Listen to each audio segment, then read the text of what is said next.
Nimwumvirize ikiganiro Yesu n'inyishu, ikiganiro cy'urwaruka mutegurirwa n'ishyirahamwe Transworld Radio mu Burundi. Rwaruka, misore namwe nkumi, mwumvirize iki kiganiro muzokwibonera ko Yesu ari inyishu mu bibazo byanyu byose.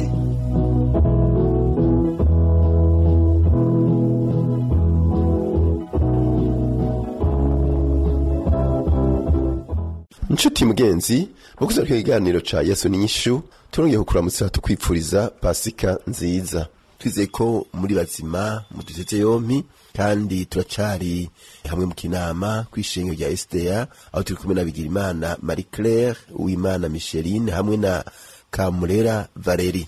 Baramaze kutubwira ibitari bike ingene Yesu yabereye inyishu. Twarumvise yuko Bigirimana Marie Claire yari umwigeme avuga ati jewe naribona kandi naringezweho, hanyuma kandi mpava fatana n'umugabo atizera bihavuye muviramwo intambara. Micheline ati nanje nasenga buke buke ariko mu nyuma mpava fatana n'umugabo nawe nadakijijwe ntivyanyoroheye. Valeria nawe natubwiye ati jewe nari umuntu yakorewe umuryango w'abaganwa bakori vya bitandukanye, kuraguza, kuboregwa n'ibindi vya bitandukanye, nawe hava arubaka ariko ugo rugo nawe nyene ntigwagumye kubera ubwizigirwa butabananije ku ruhande rw'umugabo. None muti abantu byabananije bimeze gute? Mukaba rero mukiri kumwe na Rudasimana Rakiza. Uri nishu Yesu, uri nishu. Marie Claire, wewe uti rero byabananije bimeze gute muri ubwo buzima bw'ukuhamwa n'ugomba gucibwa izosi n'ugomba gukugwa mu rugo kandi waragwubatse? Yewe rero maze kugwa niyo ntambara bace bambwira ati rero hako Mungu wacu abana niyo kafiri turagutekerera. Muri uwo mwanya rero ukuntu Yesu yagumya ngwanirira haca haza mwene wabo n'umugabo mukuru w'umugabo w'umupasiteri. Aca arababwira ati nta muntu ashobora kwinjira mu dini umutima we utabikunze. Ati rero ni mumutekerera agende wabo. Niho rero wa mugabo nyene twari tubanye nyene atarakijijwe mu Islamu baca barantekerera. Bamaze kuntekerera baca barantwara muhira. Wa mupasiteri mwene wabo aca arantwara muhira. Maze gushika muhira ncanigumira kuri Yesu wanje, cyambaho neza nabo bana banje babiri namaze kwahukana. Nuko ndashima umwami wanje Yesu ibitangaza agenda akora, kuko umaze kumumenya Yesu Kristo nukuri iyo nimpanuro mpaye ndaha abandi ba mama bo bari muri iyo ntambara. Umaze kumuguma ko Yesu wawe nta nakimubura. Yesu arakuzigama, Yesu arakurinda, kandi Yesu umaze kumutahura kabisa ukamufata nk'umwami n'umukiza akubaho. Nukuri nabaye ndi wacu ndabaho neza ndaguma ngaho. Rero namaze kwicara n'abana banje nishaye imyaka 6 n'amezi 5. Maze kwicara imyaka 6 n'amezi 5, urumva uyo mugabo wo mu Islamu twari tumaze kuvyana abo bana yaramaze kumvamwo kabisa twavanye pe. Mu nyuma rero amaze kubona nabaye wacu nabaye umugore mwiza kabisa nongeye gusubirana no yagira kuntamani ngo twongere tubane. Ndamurahira ati jewe waramara maje uranyirukana kandi umaze kuvyana n'abana babiri, gusubirana nawe ntibirimwo. None acha ndamubwira ati jewe ndorondera uwundi mugabo nawe genda urondera umwisilamu w'iwanyu nanje ndorondera uwiwacu. Nuko rero byageze ngaho kuri uyo mugabo wa mbere. Mbega mwari mwaranditswe imbere y'igihe? Oya nitwari bwandikwe, twari twabanye gutyo ariko gusa ari yamaze kunkwa ariko kwandikwa nitwari bwandikwe. Koga Micheline uti wahavuye umenya Kristo Yesu gute? Je naramwakiriye nyene ndihana, hanyuma ndabatizwa mu mazi menshi mu ishengero rya Mpwemu Yera nyene, hanyuma ndaba umwizigirwa, hanyuma mba n'umuririmbyi. Ivyo nivyo bikorwa nkora mu ishengero. Ego cane hari ibindi bikorwa nyene Imana agize irankorera kuko nababwiye ko mfise abana 4. Ego ndagisubirako, hanyuma ivyo bitangaza Imana yankoreye nabonye Yesu anyiyereka, Imana irangirira neza. Ego kugira ko tubari ingene Yesu yakwihishuriye. Ego urumva Yesu nyene yanyihishuriye. Naravyaye umwana wa mbere ndamuvyara neza, mvyaro wa kabiri nukuri bigenda neza, mvyaro wa gatatu ariko rero uwo wa gatatu acavuka adafise intoboro zose z'umubiri. hama rero ndagira ibibazo bikomeye, abaganga barambwira yuko ntegerezwa kuja mu bitaro bakopera uwo mwana kugira baronke intoboro y'umukoyo. Nta ntoboro y'umukoyo yari afise. Hanyuma casanga umugabo nawe uwo musi nyene bandungitse mu bitaro, umugabo casanga bamujanye mu gasho. Bamujanye umugabo mu gasho, nanje canja kuba mu bitaro. Narifise abana babiri bato bato cane, nta numwe yarashoboye kwikura kuri po. Ndagira ikibazo gikomeye nyene ndihebura, ariko umuherezi wacu ndamushimira rwose, ahora atwigisha atubwira ati imbere yuko uja mu bitaro cyangwa kwa muganga buca mu masengesho bagusengere Imana ikwitangira imbere. Uwo munsi ni naciye mu masengesho, barasenga, umukozi w'Imana kweri numva arasenza isengesho rya nyuma ryagiye no kunyubaka, numva avuze ngo Mana uca inzira ahitari. Nanje camva ngaho ndavyizeye, kandi n'ukuri Imana yarabikoze, yaraciye inzira, kuko abaganga bose baguma bamupima bamuraba bagasanga kabisa intoboro ntayo. Ariko ntibambwire ko batabishoboye, bakaguma banyandikira, nguma ngenda hirya no hino bandungika. Haragera 11:00 ndavuga ati Mana umugabo yomfashije ari mu gasho, nanje ngiye kuryama ngaha mu bitaro, nta wundi muntu imbere n'inyuma, tubana mu nzu, none bajya abana fise babiri bigenda gute? Ca ndiha intumbero jeje nyene, nukuri Imana imbabariye ca tukwizera gatoyi, ndavuga ati singiye kuheba abana babiri maze kubona uyu mwana ngomba ndamutahane aje gupfira muhira, kuko ndabona bajya abana bari muhira ntawe nabasigiye, kandi nabo nyene baza kugira ikibazo. Uwo mwana ntegeza kumutahana aje gupfira muhira. Yaramaze imisi ngahe avutse? Uwo mwana yaramaze imisi 3 avutse. Niho rero naca mvuga ati uyu muganga wa nyuma ngiyeko ati canitahira, kuko sinibwaronke naho banyereka ati ngiki gitanda bazomwopera umunsi uyu n'uyu, eka baguma banyerereza gusa, sinibwaronke ubishoboye. Rero numva ndacitse intege, ca ndavuga nti jewe umuganga ngiyeko n'uwa nyuma canitahira, ati umwana nawe ndamutahane aje gupfira muhira. Ariko Imana imbabarire cane, burya hari igihe umuntu aba mu bigeragezo no kwizera kukaba guke muriwe. Mwo mwanya naragize ukwizera guke kabisa, burya amaze kugenda kuwo muganga navuga ko ari uwa nyuma, aramwambura aramuraba, dusanga hejeje gusoba kandi atarasoba, atantobora yari afise. Aca arambwira ati madamu ikibazo wari ufise suko umwana atarasoba tego, nta kindi kibazo ufise toya ngo usengerahe? Ca ndamubwira ati jewe nsengera kujya 200 muri Bubanza kwa John. Ati ni usengera tete genda iyo mana uyigweko, ati kuko yagukora ibikome n'ibihambaye, ati kuko Imana yaciye inzira ahitari, Imana yabikoze ni witahire. Ariko nkabafise n'izindi ntahe sinzi ko nozigira. Ego turaza kuzibandanya kumbure. Reka tugaruke kwa Valeria. Valeria atubwiye yuko hageze igihe umwana yaragwaye ibihute, hanyuma kubwo gusenga arakira, kandi amaze gukira nawe acafata ingingo yo kwihana neza. Valeria byagenze gute? Jewe icatumye nguma ku mana yanje, mbonye yuko umwana wanje akize ivyo bihute, kandi akize uko kwama ariko ariyagaza akaca ava amaraso mu gihimba cirondoka, ari umwana w'imyaka 5. Yari ingwara ikomeye cyane kandi babaje, kandi urumva ko nayo ndamugwaje ndamwireranye, umugabo yaramuntanye. Byari bikomeye cyane kugira ngo wirerane abana uri umumama ahi Bujumbura, byari ibintu bigoye cyane. Kandi umugabo ndamubona yari afise ibintu, yari afise amahera. Ico gihe narabwirirwa nkaburara, naja kumusaba rasi akayinyima. Hama niho navuga nti jewe ngera mfata ingingo rero ko mbonye yuko umwana wanje akijijwe n'Imana. Imana ari mukijije indwara, kuko iyo ndwara yari yambabaje cyane. Nawe urabona umuntu bamwandikiye operation hama ikakira, umwana batamushize kwiyo mbugita, cyari igikorwa gikomeye cyane Imana ikoze mu buzima bw'umuntu. Nukuri ca ndafata decision rero nti jewe kuva ubu ngira numire kuri iyi Mana yanje. Ndibuka ko naciye nja kubaza ukungene no kwiga kugira ngo mbatizwe. Naciye mvuga nti jewe ngira nje kubatizwa. Naciye mfata iya nzoga nahoranywa na rya tabi nahoranywa ndabihagarika. Nti Imana sinoyivako inkirije umwana kandi itumye mbaho imyaka 2 yose.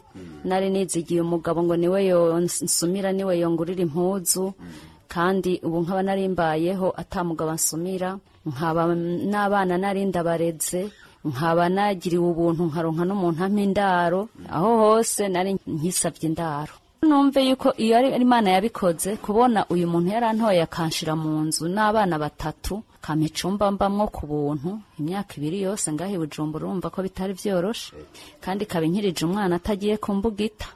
Naciye mvuga nti jewe mbere uyu mugabo, kuko wewe nta nico vyari bimubwiye, kuko urumva ko naja no kumusaba rasi akayinyima. Naciye mvuga nti nakare nari namubwiye ko kabumaraya. Naciye mfata ingingo yo guheba ubumaraya, kuko urumva ko nari namubwiye ko ari umumaraya. Nari maze kumenya yuko umuntu arongowe adaciye muri eglise abasambanye. Ca ndavuga nti jewe ngira mfata ingingo, nta mugabo azosubira kumbona ubwambure tutagize amasezerano muri eglise. Mbega muri leta mwari mwaranditswe? Muri leta twari twaranditswe, ego yari yaranyandikishije muri leta. Ariko rero navuga nti jewe ntegerezwa no kwambikana impeta yo muri eglise, tumenyesha Imana yuko mfise umugabo, Imana ibimenye. Ti jewe kuko nari mfise intumbero yo guheba icacu gusambanya. Ico catumye ivyo vyose biba, nico catumye nemera kuguma ku Mana yanje. Guhera mu 2008 mvanye n'umugabo, naciye mfata ingingo yo guheba icacu gusambanye, kuko n'ubundi naye namubwiye ko kabumara yaduhuriye mu mabwate, mu mahoteli gutyo. Naciye mvuga nti jewe sinzosubira, ndarahiye ataje ngo tuje kuri eglise dusezerane mu mategeko yo kuri eglise. Niho naciye mfatira iyo ngingo. Imana inkirije umwana, Imana yatumye mbaho muri iyi minsi yose, reka nihangane ngo umuku ndindire naja kumubarira kugira ngo nawe afate ingingo yo gukizwa kanka. Nca ndavuga nti je sinzosubira gukora icaha cy'ubusambanyi. N'ubu rero naciye nihana icaha cy'ubusambanyi gushika n'ubu. Cyo catumye nguma ku Mana. Imana ndabwiye ati jewe sinzosubira. Cafata iyo ngingo rero. N'ubu rero nibereye aho ndeza abo bana banje 3. Mbere uwo mukobwa Imana yarangiriye neza, ubu yaraye ashingiwe, naye ndamushingiye, nararonse n'umukwe aramutwara. Ivyo byose n'ubuntu bw'Imana nagiriwe, kandi ntari kumwe n'umugabo. Maze imyaka 16 nireranya abo bana jenyene gushika n'ubu. Ego, mbega none yagatse gucura inyuma y'iyo myaka yose? Inyuma y'iyo myaka yose yaraje haheze nk'imyaka 7. Mu bisanzwe kwari nko kunsaba imbabazi, yarambwiye ngo mbabarira ngo kuvyo nakoze byaba byaratumye ubabara. Ndamubwira nje naraguhariye, narakubabariye. Mugabo mu nyuma yagumye nyene anyereka umutima mubi, kuko ivyo twari dutunze vyose yarabigurishije, arabigera bimara, kandi akabigurisha abona ndetse abana jenyene atakintu na kimwe afasha. Namusaba naho ndimira abana kahanyima. Cafata iyo ngingo yo kwigumira uko nyene nireranya abana jenyene. Urumva ntigeze avuga ngo nje kugucyura, kuko nta ninza afise nawe nyene gushika ubu nta nza afise. Aya nta nza afise atahamwe muhira, nta afise yonyurira. Navuze nti jewe reka nihangane nigumira uko gushikaho azoronka uburyo n'ubushobozi canka akiyumvira we nyene ati reka nje kuraba umugore wanje. Gushika ubu rero nibanye jenyene muri iyo myaka 16 nireranya abana jenyene. Ego. Murakoze cyane. Micheline ati jewe mfise byinshi Yesu yambereye kwinyishu. Micheline, hari ibindi Yesu yakubereye mwinyishu? Ego, mu kwezi kw'icenda Yesu yarambereye inyishu. Hariho umukozi w'Imana yambwiye ati burya rero wewe baragutanze kuzimu. Mugiye imbere yuko bantanga ikuzimu, hari umama twakorana mu isoko, ngiye kumwishura amahera y'ibiharage ninatoye mu gatondo, yaciye angirira ibintu arankubitira intoki kunyene, kandi uwo mama nta nubwo twari tunamenyeranye ekaye. Ca ndagenda ndabwira abantu nyene aho nkorera, ndababwira ati jewe burya je urya mu mera arantayemwe ibintu. Niho rero umwana yaca amara iminsi mutoyi arararira mw'ijoro avuga ngo madudu madudu madudu madudu mw'ijoro. hanyuma ca ndagenda ivyo vyasigura iki? yavuga mu bisanzwe yavuga ko ariko arabona igikoko, umwana yavuga ko ariko abona igikoko. niho naca ngenda ndabibwira umukozi w'Imana yaranyegereye hafi aho sanzwe mbaye hariho urushengero, kubera hari mw'ijoro naciye nsimba ndabimubarira mu buryo bwo kugira asengera uwo mwana. aca arambwira ati madamu wewe baragutanze kuzimu, ati kirya kidudu rero aguma abona cya gikoko aguma abona ni wewe baragutanze kuzimu.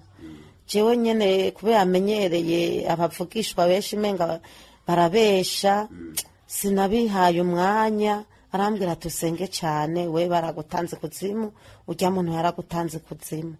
je sinabihaye umwanya, nibaza nyene ati gira arabeshe kweri. niho naca mfatwa n'iryinyo, iryo ryinyo nta nubwo ryariko riranja, ryamfatiye ahantu usanzwe nkorera ngiye gutereka twashira nsanzwe ndandaza, kugira umwana asigaye adandaza hari dimashe ngo nje gusenga. ca numva rya ryinyo riramfashe rakubise imisonga, rakubita imisonga. ca ndavuga ntoya have manze ngende kwanza barikure kw'iri vuriro rinyegereye. kw'iryo vuriro rinyegereye bararikura, barikuye rikaguma rimanyuka, rimara amasaha 3 bariko bararikura. uwo mupapa arambwira ati nukuri riryinyo nyimba riko intezi, je nta muntu mpora nkura iryinyo ngo ndamumare ku mwanya ungana uku wose. hama je ca ndamubwira ati rero rireke rigumizeyo hanyuma ntahe, jewe umunsi nabonye umenga ryampaye agahengwe nzogaruka urikure. ahubwo ica nguma mvyimba ndavyimba. hanyuma ndaja ku bitaro bikuru, ndaja kwa Buyengero baranyirukana, nja kuri wa Karede barancisha mu radio, barabona kwereka iryinyo ryapfunikiyeyo. mugabo ngene navyimba guhera mw'izosi gushika ngaha ku matwi, ndavyimba nyene ndani wamenga hariyo ikintu k'ikibarafu nyene. hama ari ku munsi wa 4 maze iminsi 2 ntafungura, niyumvamo ko ku munsi wa 5 ntegerezwa gupfa. ndavyumvamwo neza ko ntegerezwa gupfa. hanyuma niho naca mvuga ati have ngende ndondere umungere, hanyuma ntunganye, hanyuma nzopfe ku munsi wa 5 niyejeje. hanyuma hacaraboneka mwene wacu nundi mu mama bari bamaze imisi baza kunsengera, nyene turaganira, barambwira ati ndahugurira ifana. ndavuga nti ntaho noyicisha, jewe imihogo yari yaramaze gufatana, ururimi rwaramaze kuba runini mu kanwa, rwaravyimvye, sinumva ingene nobisigura. hama rero niho baca bambwira ati reka tugusengere, kuko baramaze umwanya muremure muhira, ndabura n'umwanya wo kuja kubonana n'umukozi w'Imana kugira ngo ntunganye. hanyuma burira niho rero baca bansengera, ca numva ijwi rimbariye ngo mbega hamwe no gukiza wonkorera iki. hanyuma ndavuga ati Mana uko uzonshoboza niko nzogukorera. hama n'ubundi kandi ca numva nuzuye amashimwe muri jewe, ntangura kwibutsa imirimo myiza noba narakoreye Imana, ndayibutsa ibati noba naratanze ryo kubaka urushengero, ndayibutsa intebe noba naratanze mu ngoro y'Imana, ndayibutsa ibintu nk'ivyo. ndayibwira ati Imana igihe cyanje nyimba kigeze, nyezo ntunganye, hanyuma ntahuke amahoro ndakubone. ati igihe cyanje naho nyimba kitaragera, Mana unyongere iminsi yo kubaho. hama niho naca numva umuhogo uriyuguruye akantu gatoyi cane urugurutse, baheza gusenga umuhogo wugurutse. ca ndababwira ntirega jewe ndakize, tinukuri ndabonye igitangaza c'Imana, Imana irakoze ibikomeye, burya Imana yabarungitse, yari yabonye ko igomba kuntabara, ati je ndatabawe, ahubwo rero nimume kagafanta ndakanwe. baca baranzana kagafanta ndakanwa, imihogo yarateranye, ntivyakunda ko hari ikintu cyomanuka, ahubwo cyaca gica mu mazuru. nukuri mw'uwo mwanya ca ndabona Imana kuwo munsi wa 4 mw'ijoro mu masaha moya 2 guco, ndabona Imana kwera, Imana irantabara. ego z'ijoro aho gafanta ndakanwa, barankorera n'ubuyi birakunda ko ndabunwa kandi ntahora ndabunwa. Burya ku munsi wa gatanu ariho Imana ciko rigitangaza ku munsi wa gatanu mw'ijoro saa 10 z'ijoro niho nabonye nja mu nzozi. Mbonye ngiye mu nzozi mbona umuntu yadutanze ikuzimu, hama mugabo nyene yagiye azaradutanga. Nabonye igisare ca mbere, nabonye adakwije abantu 40, ntabwo byakunda katanga umuntu akwije abantu 40. Nabona umwe yikubise hasi kuko twese nabona twaba dukomeye, nabona umwe yikubise hasi bagaca bakwegera muri moroge. Igisare kigira kabiri nubundi nkabona abantu 40 barakwiye, umwe yikubise hasi bagaca bakwegera muri moroge. Igisare kigira gatatu arico jewe nari ndimo, abantu 40 baranka gukwira. Aragenda arahiga hanze hose kugira akwiza abantu 40, biranka ko bakwira.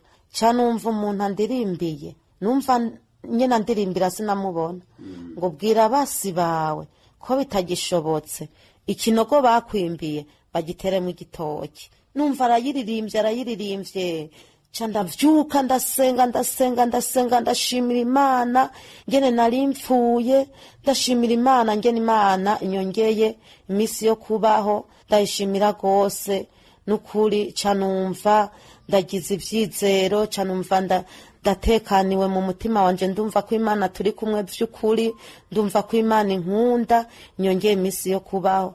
Ca ndavuga ati jewe ku ngingo nihaye Imana nzoyikorera gushika gupfa, igihe cyose nzoba nkiri muyu mubiri jewe Imana nzoyinambaho, kuko inkore ibikomeye n'ibihambaye. Nukuri ntahe yanje niyo ababa ariko baratwumviriza bumve nukuri ko Imana ikora ibitangaza, naho wowe urwaye uremvye wumve neza ko Imana ishobora kukongera imisi yo kubaho. Iyi Imana irakomeye gose, niyo mpamvu nari ndiko ndayishimira, kandi ndazi neza ko n'ibindi vyose ndazi kizobinkorera. Nuko Imana yumve gushima kwanje, kandi n'abariko baratwumviriza bumve ko Imana yankuye habi, ko Imana yandengeye, itaravye ivyaha nari mfise, ariko Imana nukuri yaranyitayeho kabisa. Sinokubwira icyatumye yongera ubuzima, nukuri sukuvuga ko nari umugororotsi ekaye habanamba, ariko Imana irazi intege nke zacu, irazi uko tugenda, irazi uko tuvyuka, ariko Imana vyose yarabirengeye, irantabara inyongera imisi yo kubaho. Ubu ndiho kandi ndashimira Imana ko abana banje bose bakomeye n'umutware wanje twese turi bazima. Ego kurako cyane. None uwo kumva Valeria amaze imyaka 17 yatwara n'umugabo yahavuye akizwa, none Valeria abayeho gute uno munsi? Yesu ashimwe cyane. Ego ni naco catumye nyene nguma kuri iyo Mana yanje. Je ntahe zanjye ni nyinshi cyane, nukuri jewe catumye nguma ku Mana icambere hoho. Twavutse turabana 9, abimbere yanje barapfa, binyuma yanje barapfa, nsigara ndumwe. Ico kiratuma honyene numva kunamba ku Mana yanje nkayigumako, kuyumirako, kubera nasigaye ndumwe mu bana 9 n'ubu nkaba nkiriho. Jewe abo bana navyaye 3, nabavyaye kumbugita, kandi nabavyara bigoranye cane ku buryo nashobora kumara amezi 3 mu bitaro, ata muntu n'umwe angemurira. Imana yonyene niyo yahaba, kuko nta muntu n'umwe nari mfise angemurira. Umugabo wanje urumva naho twavyarana twari twabonanye uko nyene nkuko nabishinze ntahe, nkuko nabivuze ko twabonaniye mu mahoteli, naho twabanye twari twubakanye mu ncamake nta rukundo rwabayemo. Ego nta rukundo rwariho. Ego kuko urumva kwari ukuvyarana gutyo gusa nyene, ngira nk'ukwikura umusonga. Ndumva naye namubwiye ko ndamwihambirira ko mu ncamake, hama n'abana mvyaye nta rukundo yabagirira, ku buryo na jewe atarukundo yangirira, kuko ngiye kwa muganga ntiyavuga ngo umugore yagiye kwibaruka. Niyo nahakugwa n'Imana, kandi navyara kuri Cesarienne. Aho hose nahabonye Imana. Ikindi gituma nkunda Imana cane, aho hose narimbayeho muri ubwo buzima maze kumenya Imana, narahuye n'ibitero vya Satani, ku buryo umugabo nyene igituma mvuga ko atankunda gushika naho ntanga ikuzimu.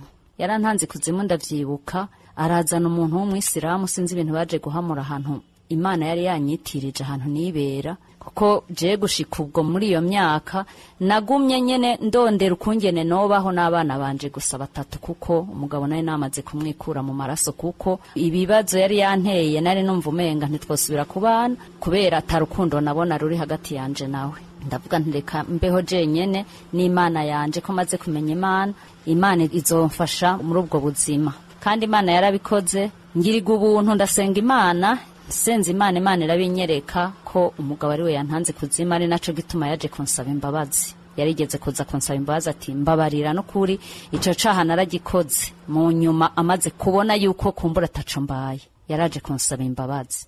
None yarakwiyenetse ko yari yagutanze kuzimu aje gusaba imbabazi, yakubwiye ngo iki? Ego yarabimbwiye kuko hariho akagabo bagendana k'Akisilamu.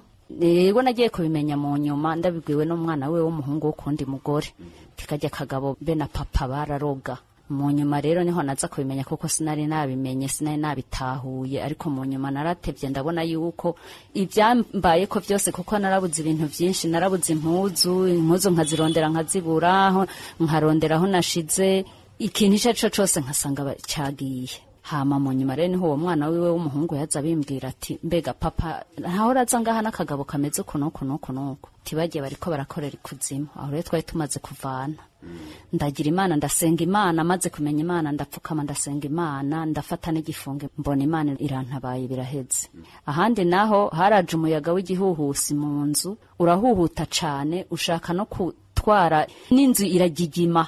Ivyo vyose nivyo vyanyeretse yuko bariko barantanga ikuzimu, inaho nyene yarabinyibwiriye.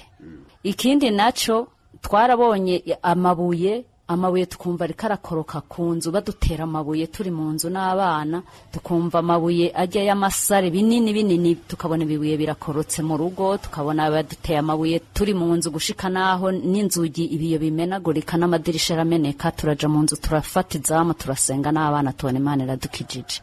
Ivyo vyose nivyatwereka yuko bariko baraturoga, kandi bitumwe n'umugabo wanje kubera atarukundo rwari ruhari. Turakengurukiye abo bene data batuganiririye, Marie Claire, Michel na Valeria, bakaba bariko baratubwira ingene Yesu yababereye inyishu. Turabonye yuko Yesu atabara naho vyoba mu vyitwa ibigumye. Nawe we udutse yompi ukaba ufise ikikubakiye, ntubure gutabaza Yesu.